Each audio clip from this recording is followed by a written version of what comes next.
Since I was much younger, I've always wanted to be a hairstylist. What better way to make people feel good about themselves than giving them beautiful hair? Whether it's giving them a fabulous color or giving them a very stylish cut. It all comes together so perfectly, and it's very satisfying and wonderful how everything kind of flows together.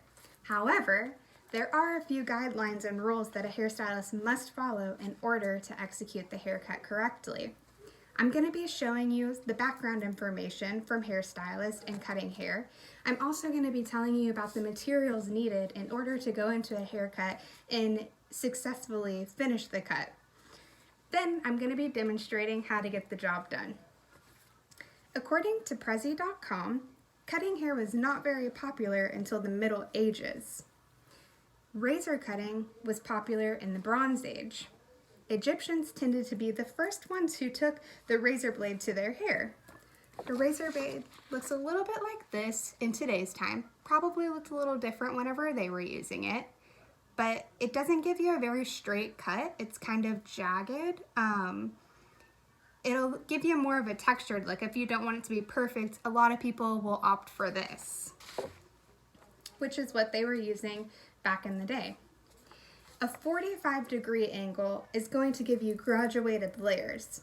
180-degree is going to give you short to long layers. And then a 90-degree is the same length of layers all the way around. So you're just going to be bringing it out from the point of the head all the way around, and they're all going to fall.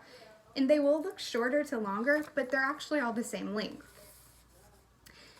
Materials needed. According to HollywoodHair.com, shears and the thinning shears are crucial to get the job done. So they look a little bit like this. If you don't have them, you probably aren't going to be doing a haircut because most people opt for the shears.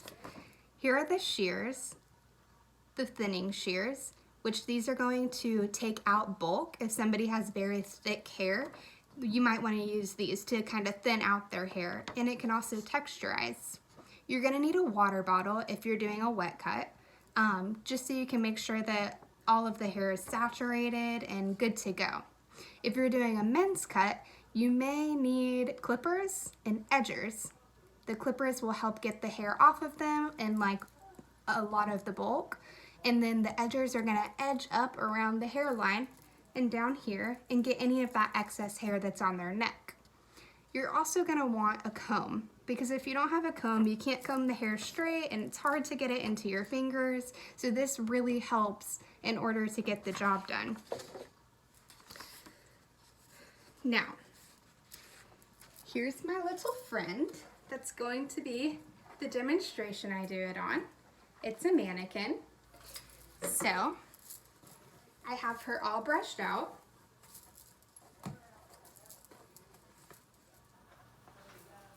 And I'm just going to section her off because you don't really want to do the bulk of the hair without sectioning it because she's got quite a bit of hair for a mannequin. I'm just going to clip up her hair, make sure her head is in the right position, and then we'll say that she just wants a trim. And I'm just going to barely take off. You comb it straight down, however much you want off, which is what I'm doing. And once you finish the first layer, you're going to drop down your next layer. And the guideline you've created is going to be your guide throughout the whole entire haircut.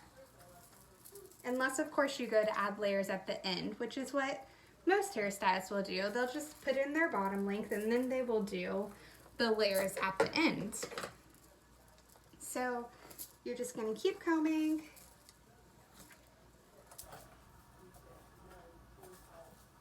She's pretty knotted up. Now I could use the water bottle to saturate. However, since her hair is not human hair, we're just gonna kind of show you how to do it dry, because you can cut somebody's hair dry if you feel comfortable. It's all on what the stylist prefers. So I'm finding my guide and then I'm just following the exact length. So it's just gonna be a haircut that is all one length.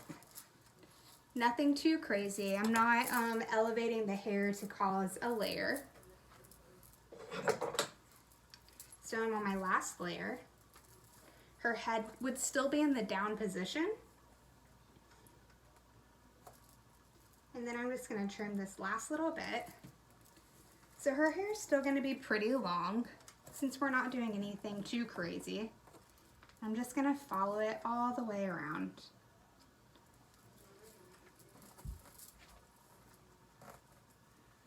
This haircut looks pretty easy, but if you weren't careful, you would have all different types of lengths going on, which you don't necessarily want.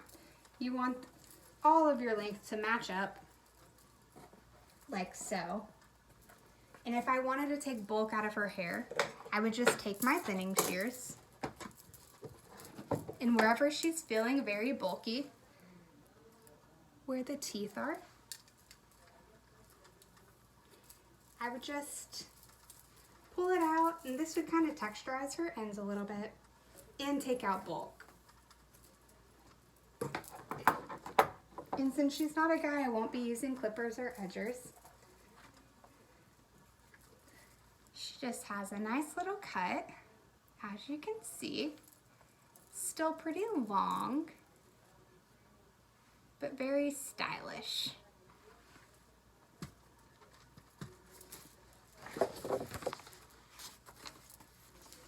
Now that I've shown you how to cut hair, definitely don't try it at home, but I've showed you the materials needed, the background information, and how to execute it. Thanks!